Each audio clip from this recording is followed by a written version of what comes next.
Selamat pagi, Mem dan teman-teman sekalian. Saya Yudia. Di sini saya akan membacakan beberapa jawaban saya dari 3 pertanyaan pada halaman 132 tentang 3 soal. Dan di sini terdapat 2 bacaan, yaitu yang pertama dari KJK 1316 serta dari Kisah Para Rasul 2 ayat 1 sampai 13. Di sini saya akan membacakan bacaan yang pertama, yaitu dari KJK 1316. Penguatan menyempurnakan rahmat pembaptisan.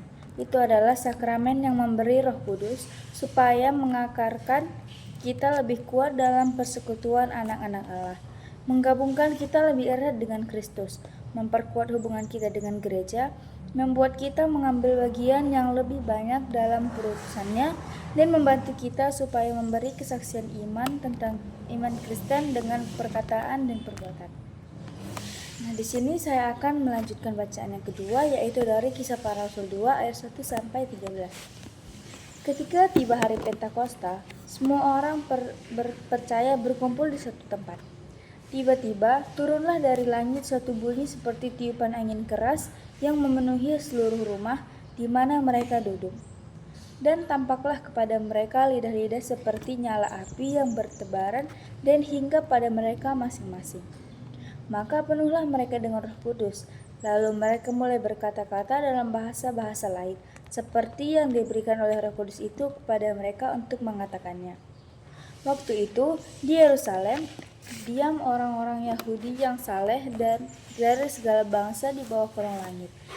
Ketika turun bunyi itu, berkerumunlah orang banyak.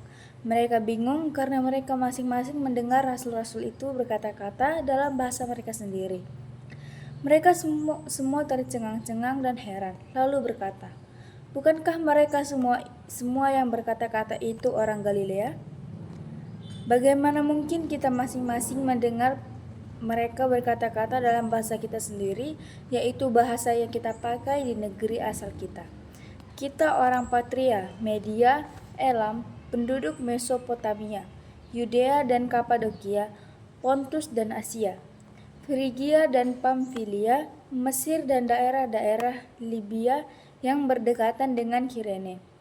Pendatang-pendatang dari Roma, baik orang Yahudi maupun penganut agama Yahudi, orang Korea dan orang Arab, kita mendengar mereka berkata-kata dalam bahasa kita sendiri tentang perbuatan-perbuatan besar yang dilakukan Allah.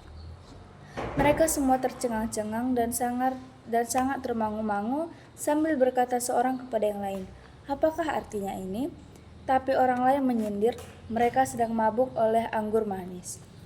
Selanjutnya di sini saya akan menjawab pertanyaannya. Pertanyaan yang pertama yaitu, berdasarkan KGK 1316, apa makna dari sakramen penguatan? Baik, ini saya akan menjelaskan sedikit.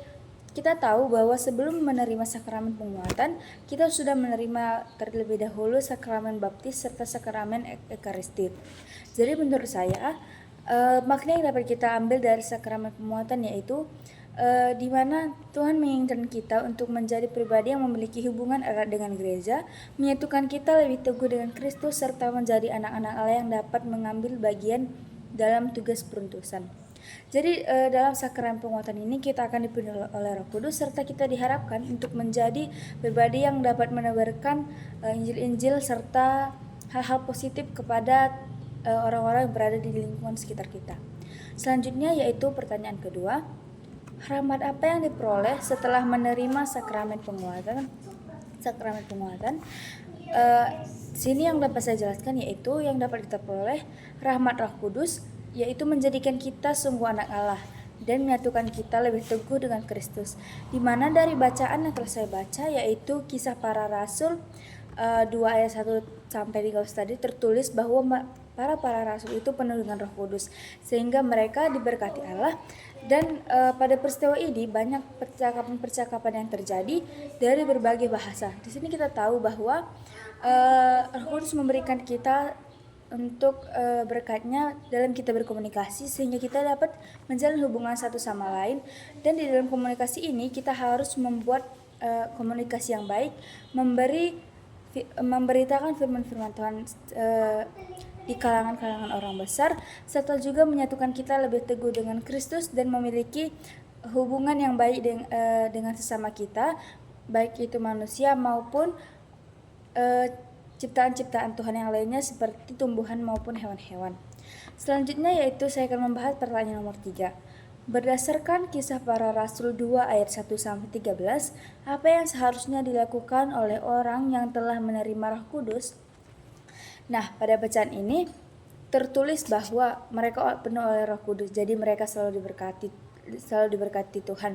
Kita tahu sendiri bahwa Roh Kudus itu adalah kiriman Tuhan yang akan selalu menyertai kita dalam kehidupan kita, dalam sehari-hari kita.